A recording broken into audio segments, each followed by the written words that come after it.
Hi, Astrocass here, back with a little astrology video for you. This one is a transits video, the first one for 2022. And this one is for our January transit. So, Taurus risings, this video is for you guys. So the sun starts off in your Capricorn 9th house.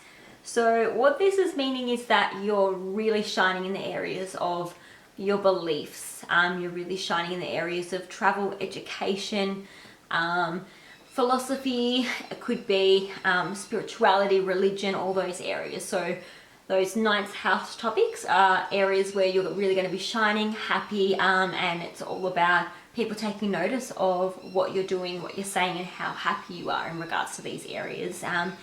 The sun is all about our vitality, our ego, happiness, how we're shining bright like the sun in the sky.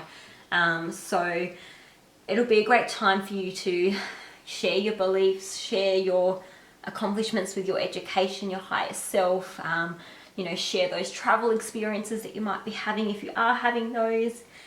On the 21st, the sun will move into your Aquarius 10th house. So this is when you're going to be shining in the areas of your career and reputation. You might be really getting noticed for your networking or how well you're doing with people in regards to your reputation. Maybe your friendships are helping your reputation improve. Maybe you're getting some really good news at work so that you can really shine. Maybe there's promotions happening, or maybe you've just gotten some really good tasks, duties, or some kind of work events completed. Whatever's happening for you though, you're really shining in the area of your career and reputation. So this can be promotions, money increase, new clients for work, new networking, all those sorts of things. Mercury, the planet of communication and learning and news, starts off in your Capricorn 9th house. So again, you're communicating a lot more about what you believe in, your beliefs, your spirituality, religion, your higher self, philosophy, travel, like overseas foreign travel if you're able to do that, and higher education. You're getting some news about these topics. So this could mean you finally get your acceptance letter into university if that's something that you're working on, or you finally get your tickets booked or the confirmation email for you to be able to go traveling somewhere, or maybe you get some news that you've really been waiting on in regards to some of those topics, or maybe you're really just able to step up and communicate really clearly what you believe in, and really discuss with people and have some really good conversations about your belief systems and what 2022 means to you, and how you're really going to focus on your beliefs and share them with people. On the 3rd, it moves into your Aquarius 10th house. So this just means you're really communicating a lot more about your work and reputation. You might be on social media more, talking about your career and where you're working, what you're doing.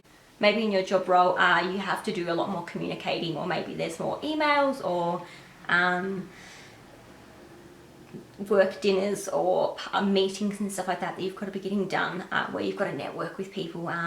Maybe there's some news somehow about contracts to do with work, but Mercury is really going to just help you navigate through those situations and events.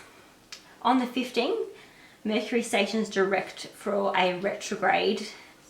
It stations to go retrograde in your Aquarius 10th house. So when this happens, it's just meaning that with a Mercury retrograde in your 10th house of career and reputation, it's really getting you to stop, reflect, revise, revisit topics of those 10th houses, and trying to get you to think about, is there something that's unfinished, something that you started that you didn't quite finish off, like unfinished projects in regards to work. Maybe you started some duties or tasks or topics at work that you just didn't get to finish, or maybe you're reflecting, is this job the right one for me? Is it something that I see myself doing? Am I happy here?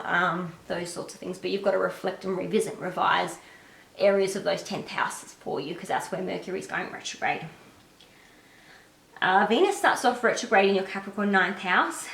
So with this, you're just reflecting and revisiting and revising the topics of love, money, romance, but it's in regards to your 9th house. So what you believe in, your higher education, higher self, traveling.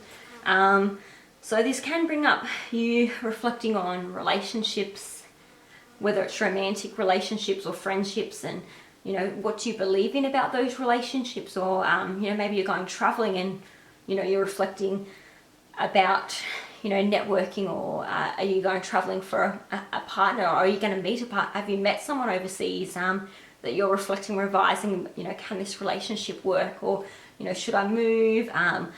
Maybe you're reflecting on your relationships at university. Maybe you've made some friendships or some romantic relationships, and you're reflecting about, you know, are they the right relationships for me? Are these the right people I should have in my life? Those sorts of things. And then we've got Mars, the planet of action, war, aggression. It's what we're fighting for and fighting with. Starts off in your Sagittarius 8th house. So this is just showing that you're really taking action on things in regards to those 8th house topics. So 8th house can be things like sex, death, transformation. It can be debts, inheritances. It's other people's money. So a lot of the time it's your partner's money. But it can be, if you've got a business or a partnership, it can be the money from that. It can be inheritance you get, you know, unfortunately someone passes away. It can be debts and taxes that you need to pay. So bills can come through with transits through your 8th house. It can also be occult practices. So, you know, with Mars going through there, maybe you're motivated and taking action on, you know, picking up tarot cards or learning palmistry or something like that. But Mars is usually passion, it's action, it's, you know, war. So it can also be anger. So sometimes with this transit, maybe, you know, bills or debts causing you to be really angry and frustrated. Also sometimes you might be agitated. There might be some problems with your partner's money. Maybe they're spending too much money and not saving enough money, or maybe something's going wrong there. So it's a great time to make sure you're communicating and using this energy wisely.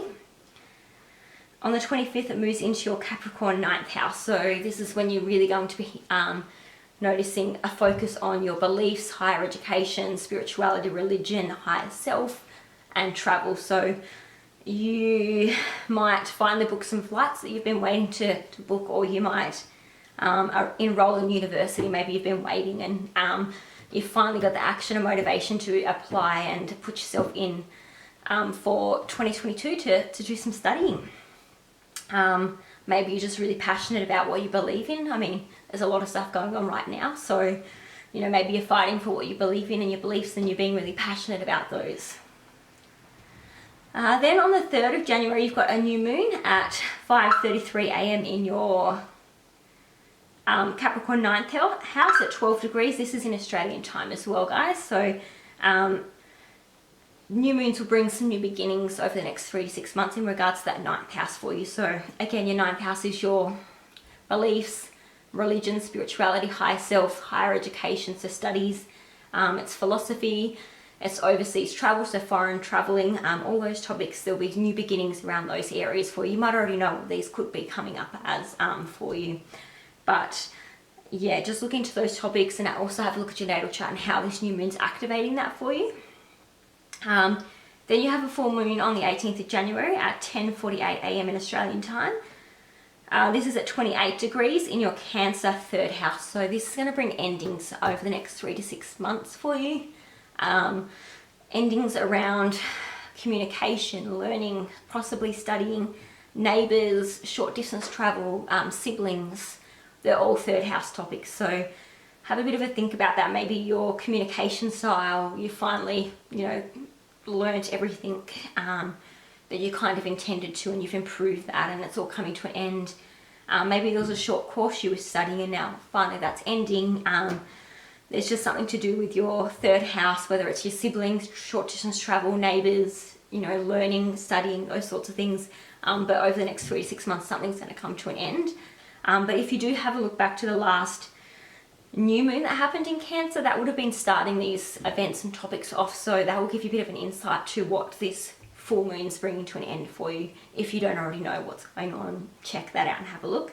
Again, it does depend on your natal chart, how it's being activated, what planets you've got where. So check all that out. Thanks for joining me, and don't forget, if you like this video, to give it a like and subscribe so you don't miss any videos. But until next time, guys, see you later.